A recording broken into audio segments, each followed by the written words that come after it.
The Faithful Shepherdess by John Fletcher. Characters, summary, and analysis. Hello and welcome to the discourse. We are discussing the Jacobean era of English literature. John Fletcher was often mentioned as the able successor of William Shakespeare, the Bard. One of his solo plays was The Faithful Shepherdess, which although remained a failure on stage, but became popular later in print form.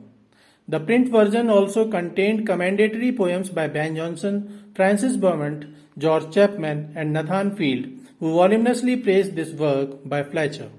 The play is significant because of the tragicomic impasse that was used in between the storyline. The Faithful Shepherdess was first performed in 1608 and was first published in 1609. John Fletcher took inspiration from English Spenserian pastoral works, The Fairy Queen, and this play also has elements of Italian pastoral stories. The play is set in Thessaly and it includes elements and character names of Virgil's Eclogues and another Italian pastoral novel titled Daphnis and Chloe by Longus. This play is considered the first serious experiment by John Fletcher, who coined it as a tragicomedy. The play is a moral play praising the virtue of chastity. The play contains three storylines simultaneously going on. Characters. Shepherdess Chlorine is the main character, who is a young woman, a healer, whose lover died. She continues to remain faithful to her dead lover. Amoret is another shepherdess who is in love with Perigot, a shepherd.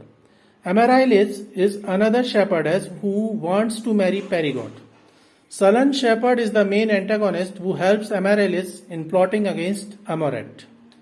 The second storyline includes a lustful shepherdess Chloe, who is so desperate for a male lover that she declares that she will be happy with any lover.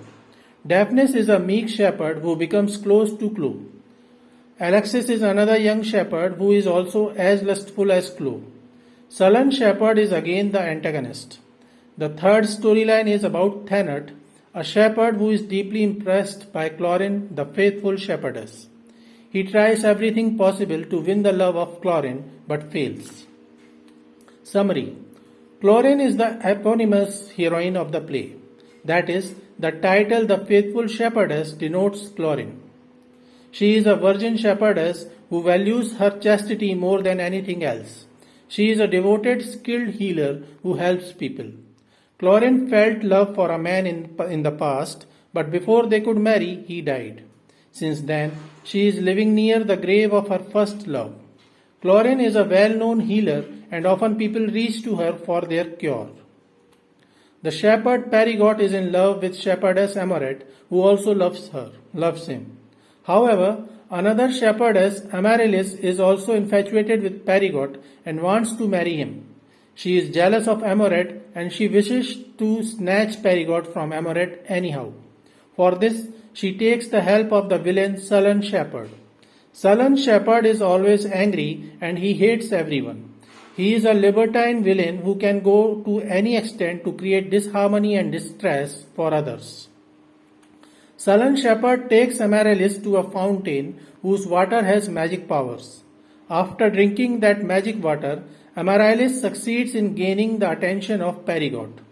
During their closeness, she succeeds in convincing Perigot that Amoret is unchaste and unfaithful to him, as they falsely pretend that Amoret is in closeness with Sullen Shepherd.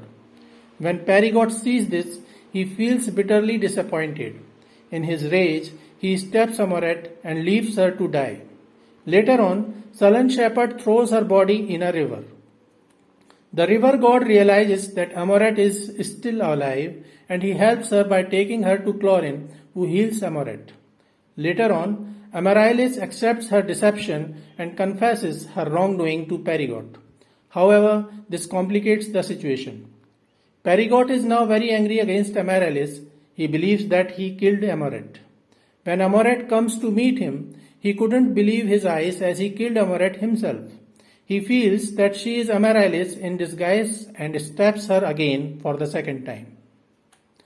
A satyr sees lethally wounded Amoret and takes her to Chlorine, who saves her again.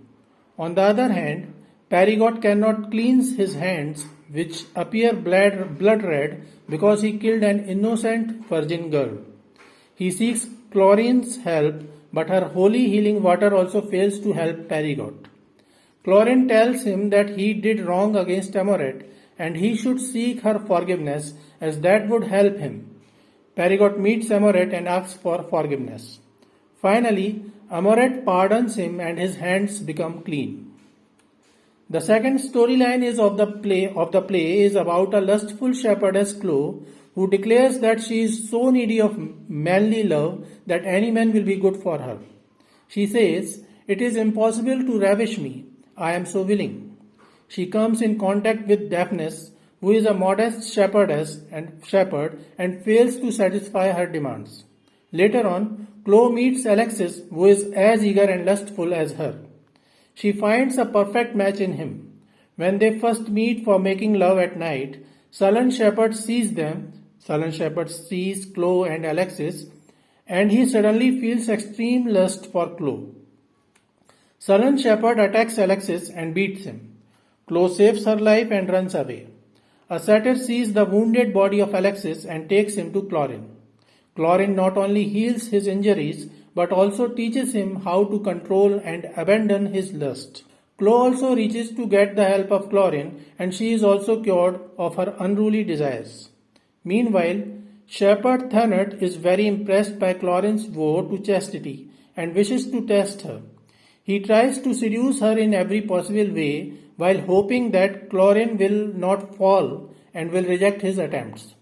Chlorine does so many times, but he continues to pursue her. At last, Chlorine realizes his intention and decides to pretend to fall in love with him. When Thanet sees that Chlorine is falling against his seduction, he suddenly starts feeling repulsion against her and goes away. Thus, Chlorine maintains her chastity.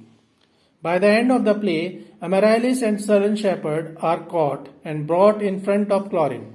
Sullen Shepherd is then banished from the community, but Amaryllis repents and she is pardoned.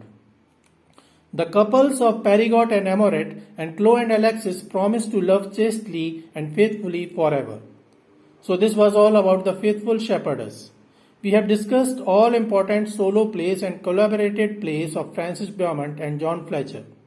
We will now discuss the works of another Jacobean writer, Thomas Middleton, in this series. Stay connected with the discourse. Thanks and regards.